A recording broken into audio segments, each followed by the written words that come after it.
welcome everyone to our amazing evening tonight, our Optimal Health Community Time podcast. Let's talk. We are so excited that you are joining us. It is amazing to see where you're coming from across this beautiful world. And my name is Jan Paxman. I am from American Fork, Utah. And I'm so honored to be on tonight with Health Pros Live. It's our special edition that comes every fourth Monday of the month. And I'm a registered nurse, and I'm so excited to welcome our guests this evening. We have some amazing people that are going to be sharing amazing information with you. And you'll want to make sure that you notice down in the bottom of the screen, there is a Q&A feature. We'd love for you to share your questions live there. We'll also be watching the chat, but it helps if I can just keep an eye on that Q&A, and we'll be feeding as many questions as we can get through tonight. So just get ready to rock and roll because it's going to be amazing. It's Heart Health Month. It's a beautiful time to celebrate that amazing organ that just beats on in our chest every day and keeps us going. And both Megan and I got the memo for the heart health color. Dr. Joe's a little bit on the green side tonight. He may not be feeling quite up to it, but we're so glad he's here too. So let me introduce you to these two. They are amazing people. Dr. Joe Pecoraro, I've known him for many, many years. I've been around for 16 years as a certified metabolic Optavia coach, and I know he's been around longer than I have. He was here when I got here, so I'm so happy to introduce you to him. He is a vascular and general surgeon. He's a fellow of the American College of Surgeons. He's married to beautiful Rhonda, and they have two children, a daughter and a son, and he has a granddaughter that he is smitten with. And so excited to have him here. Dr. Joe, welcome. Well, thanks so much, Jan. And yeah, this is June will be 21 years since Rhonda and I got on the program. So that is we started in 2005. Probably some people on here were just either born or they were little kids in grade school by at that point. Well, you age backwards, my friend. So it's so great to have you here. And Megan, so happy to have you here as well. You and Dr. Joe just um, complement each other so much with your training. Megan is a doctor of nurse practice, and she's a board certified family nurse practitioner trained in cardiology. So they have a lot of the same kinds of training, and I know it's going to be amazing to have them both here tonight. Dr. Joe, I think you're from Texas. Are you not in Texas right now? Yeah, we live in Texas now. Correct. Not And from Texas, but we've been around, and now we're located in Texas. Yes. fantastic. And Megan hails from Arizona. So we're so happy she's here with us. Megan is married with a beautiful 11-year-old daughter. And she and her husband, you saw all the life that they live. Like they live it out, full out, all the time. They're doing so many wonderful, fun things. She's aged backwards too. It's amazing to hear their stories, but we're going to kick it off tonight, and it's going to be so fun. I wanted to talk to them first of all about the focus on metabolic health as we enter this new Optavia 3.0 or 3.0 era. And we're so focused on the health from the inside out. And as we have really focused in on learning about the metrics behind this, the number on the scale, and getting into either our in-body scales or DEXA scans or Renpho scales and seeing those numbers behind that number. One of those numbers is visceral fat. Now, visceral fat, I think pretty much everyone understands there's a difference between subcutaneous fat and visceral fat. Subcu fat is the fat you can pinch that's between your skin and your muscle wall, and the other fat is inside your abdominal cavity, and it can do some real damage in there if we're not careful and not understanding.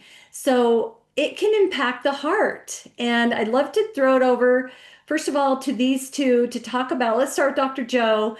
What does visceral fat, what can it do to the heart and what problems can it cause. And then we'll shift it over to Megan, and by then we'll have some questions rolling and we'll get going. So, Dr. Joe.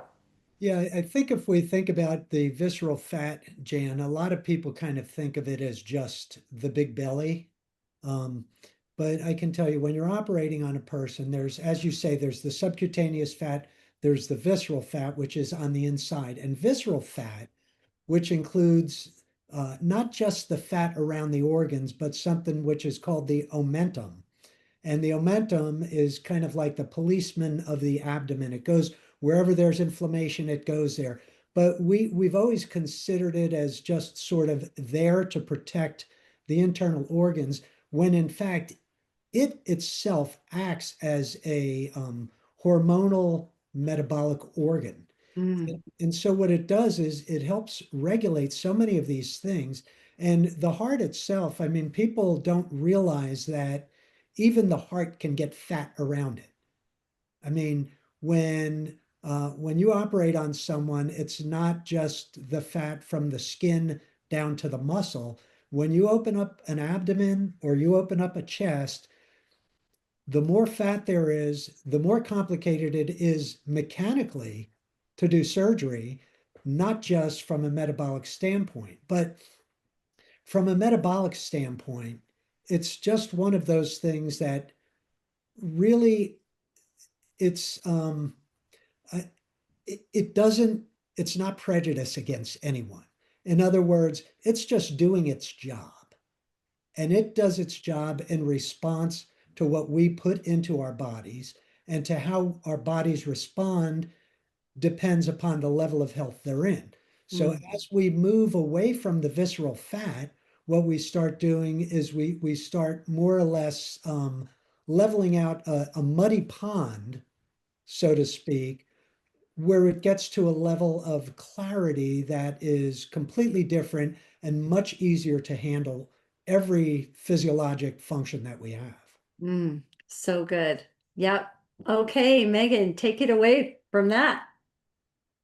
Yeah, I mean, I think the biggest eye opener for me with the visceral fat is, just to reflect, this is the stuff in and around the organ. So it does include the fat in the liver and everything. But like Dr. Joe mentioned, it is a metabolically active endocrine organ. It doesn't just sit there when it's visceral fat in and around our organs. It's not like the stuff here on our backside that just kind of sits there. It is metabolically active all day long. It's sending out inflammatory cytokines and causing inflammation and kind of wreaking havoc throughout the body, affecting all of those organs in that metabolic dysfunction, which I love that description of the symphony, where the music just isn't sounding right. It's not, the instruments aren't playing together in harmony like they should. And so the visceral fat just has a really big impact on that. And by increasing inflammation, inflammation is the root of most all chronic disease, but particularly cardiovascular disease. When we get that inflammation in the blood vessels, that's when the fatty plaque and the cholesterol can start to go into the lining of the blood vessels and start to cause that hardening and that plaque buildup. Mm. So we want to keep inflammation as low as possible, and reducing visceral fat to a healthy level is a great way to do that. Okay, that is amazing. Yep. And we know that our programs can target visceral fat, and we can reduce visceral fat by 14% in 16 weeks. That is something we can claim with our programs with Optavia that is pretty powerful. And I've seen it with my clients who are tracking that now. It's awesome to see that number coming down, and they have some control over their overall health and well-being. I love that. So, okay, let's move on. I know, Megan, you answered Deborah Kingery about the fish oil with Eliquist. So hopefully I can see that that was answered. So I hope she can see that. So then we've got Cinda asks, what can you do to increase your protein level, the metabolic scale number, when you are on 5 and 1 with EAAs? I I don't know exactly what you would say, but I would say that you're getting a pretty good amount when you're on the 5-in-1 with the AAs. But if you guys have any other suggestions, Yeah, well, what I would say is this, Jan, is the 5-in-1 is a framework that we start from. And typically, while we know that almost everyone gets excellent results on it, the person who's 5'1" and weighs 110 pounds that needs to lose 15 pounds is different than the person that's 6'9" and needs to lose 150 or 200 pounds. So I think the first question is, how much protein do you need? And how much protein are you getting with the 5-in-1? Because we know with the 5-in-1, most people are getting enough protein to preserve their muscle and to burn the fat.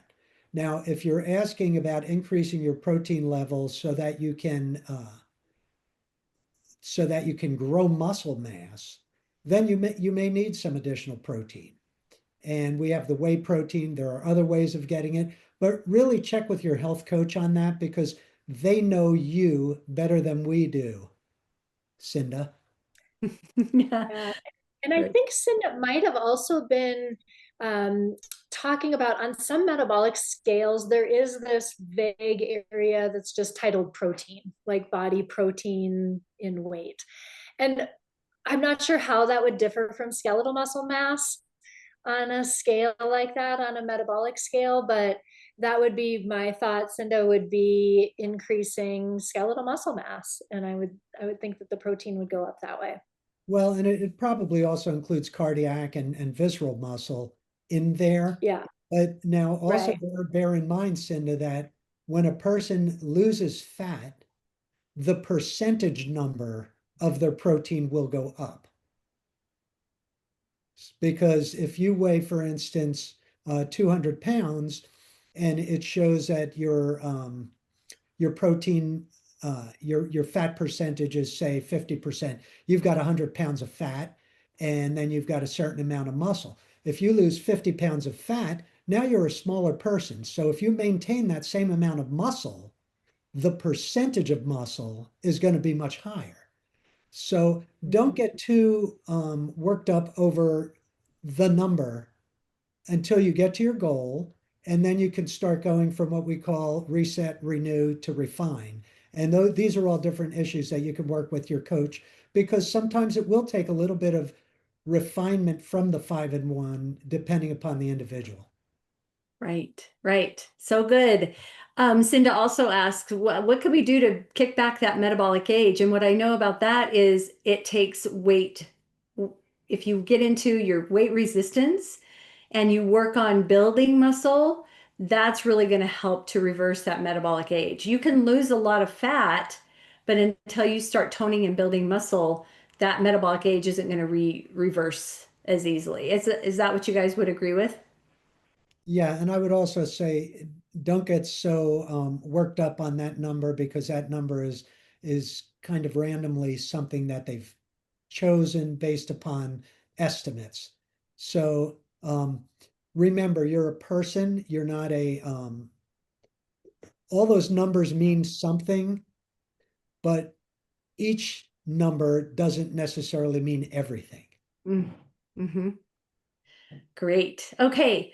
So we've got some really great questions and time's a ticking. So let's say Suzanne asks, talk about hemoglobin A1C level, desired level, and cardiac health, and how Optavia programs may facilitate heart health. I'll hop right in for that one. So the hemoglobin A1C, this is a blood test that is like a 3-month average of what the blood sugar has been doing in the body. And a healthy level for that is less than 5.7%. And I lost the rest of the question there that I couldn't see it.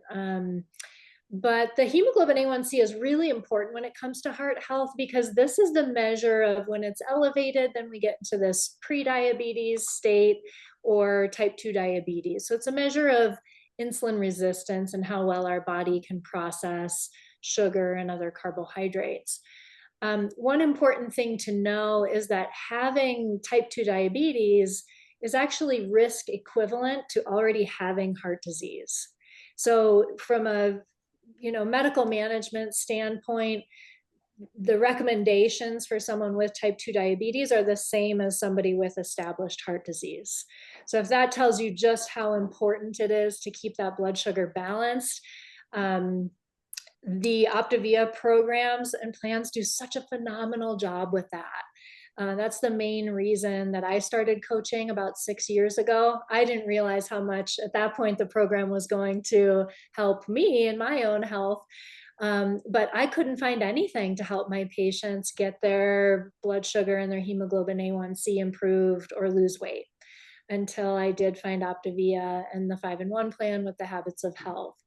So I would say it's very important, and I'll toss the question to Dr. Joe to add anything else. Yeah, I would just say that the A1C level, remember, is when that's high, what that is that's like a warning light on the dashboard.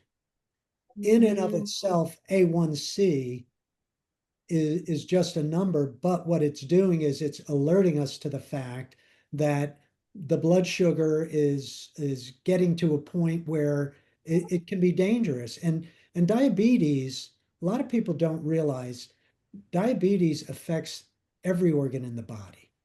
It affects the eyes, it affects the taste, it affects all of the blood vessels. It affects the heart, the kidneys, the circulation. So do not take diabetes lightly, because if you can control it, which you can with our program, then please take it very seriously. Even type 1 diabetics do well with our program, which is something that I don't think anyone can really say. Yeah, I agree 100%. I've seen people be able to decrease the amount of insulin that they require, and they feel so much better when they're eating properly and following a good structured plan. It is amazing. So fantastic. Okay, so we've got another question here by Denise, and she asks, is it better to do cardio at a very high heart rate, 180, because cortisol might rise with a higher heart rate, or is it better to keep the heart rate lower, like 140 beats per minute, while doing a cardio exercise?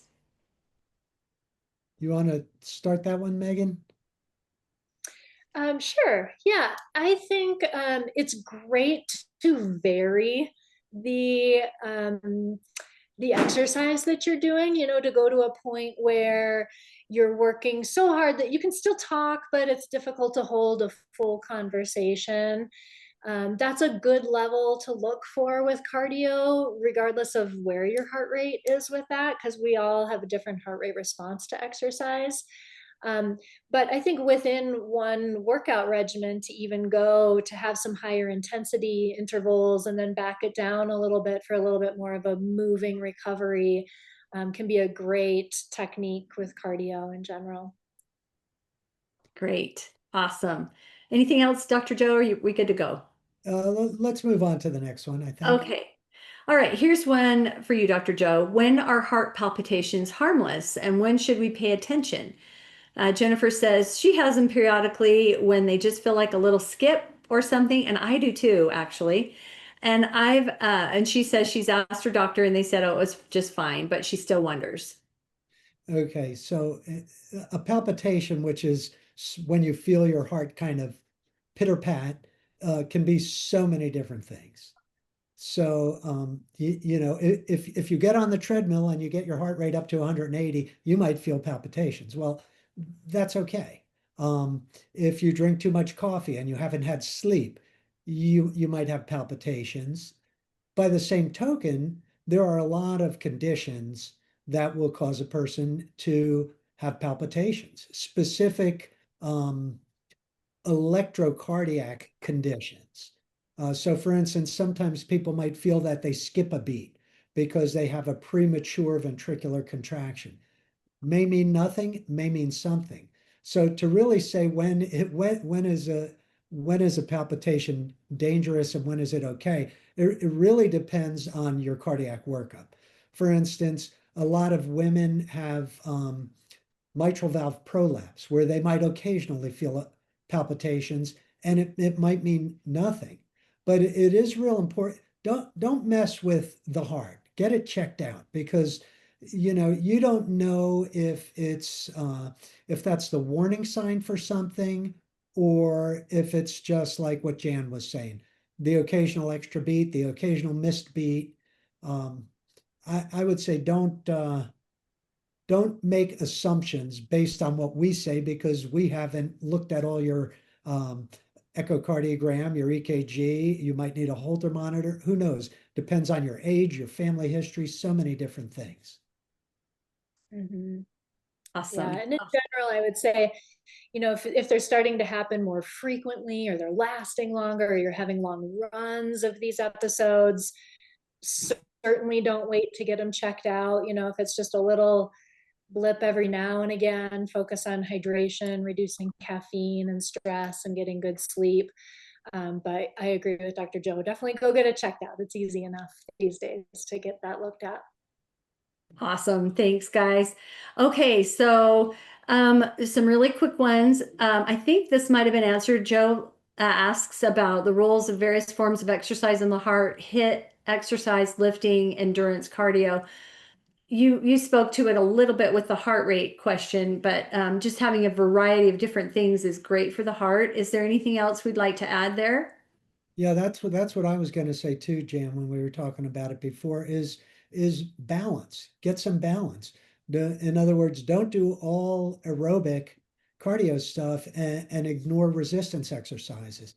Those are very important for people at every age, really, to maintain their muscle, to grow muscle, to keep their metabolic rate up. For women also to be sure so that they keep their bone densities up. So balance is in general a good rule of thumb for most everything. Great. Okay. Next, we have a question from Mary. She's having surgery. She's been immobile in bed, needing to have a tibia fracture repaired with a metal, not a mental, a metal rod. And she has been asked to reduce her weight by 260 pounds. She's lost 203 so far, but her injured leg is significantly larger than the other leg. And she's concerned that is the extra fat on that leg going to cause there to be a problem with the surgery. Well, they wanted you to lose a certain amount of weight for a number of different reasons. And one of them is that it'll make the surgery easier. Um, I would say this first of all is I've assisted on a lot of knee replacements, and most of the people who are getting knee replacements are overweight. So it's likely that your doctor, your orthopedic surgeon, is used to operating on people who have some level of overweight, but they want you to lose the weight because it'll be easier to do the surgery. Your recovery will be easier. Hey, congratulations on the 203 pounds already.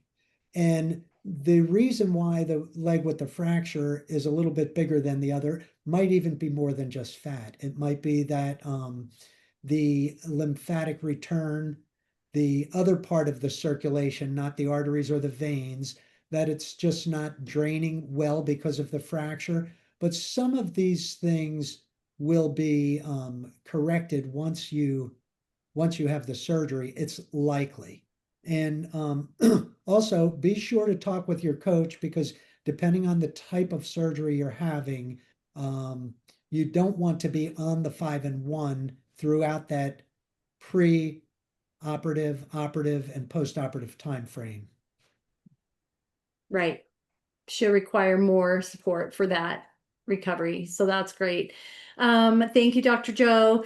We have one from Becky. She says, I'm wondering about the amount of water. I know we say 64 ounces, but then she's heard 100 ounces is good. But if she weighs 107 pounds, what should she be drinking? I think the recommendations on healthy hydration have always been, and I think Dr. A even says this in the Habits of Health book, he chooses 64 ounces. It's just kind of a common, 8 ounce glasses, common recommendation there. we know that there's just a few, very limited number of people that have to actually be very cautious about their water intake, and those would be people with heart failure. So if you have that issue, I'm sure that you are aware of that with your provider. But otherwise, in general, or like end stage kidney disease, I guess would be another state there. But in general, most of us can drink plenty of water, and as long as we're eating good nutrition along with it and we're not sweating profusely, we shouldn't have to worry too much about drinking too much water. But 80 to 100 ounces I've seen work so well for people working towards weight loss. So that's another metric that I use. And then I think we've heard to them say like half of your body weight in ounces of water. That's another metric. Again, this is all about developing healthy habits and patterns in your life. So, as Dr. Joe mentioned earlier, it's not the one number that's so important, but it's the pattern of being well hydrated in your life, drinking mostly water, not having the sugary beverages, and just knowing that a good amount of hydration, what feels good in your body, will be so healthy for all of the organs and all the systems in your body. Yeah, I think I think what Becky's concern is 64 too much for her because she only weighs 107 pounds. Because and the recommendation you often hear half your body weight, it's not half your body weight, it's the number of pounds you weigh, take half of that number and drink that many ounces, which I think Right. is where they come up with the number of 64, because used to be everything in medicine was based on the average weight of a person, because in those days it was a 150-pound person. And so what would be roughly 70 kilograms or 70 ounces, they, I think, rounded it down to 64. But, really what Megan is saying is that make sure you're hydrated enough. If your kidneys are working, you'll be fine, but don't don't drown yourself either.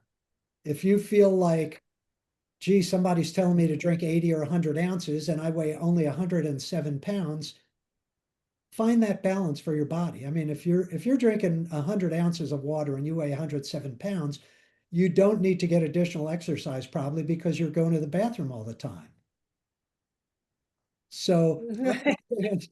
understand that, there's balance. There's balance in that, just as we've been talking all along. And Yeah.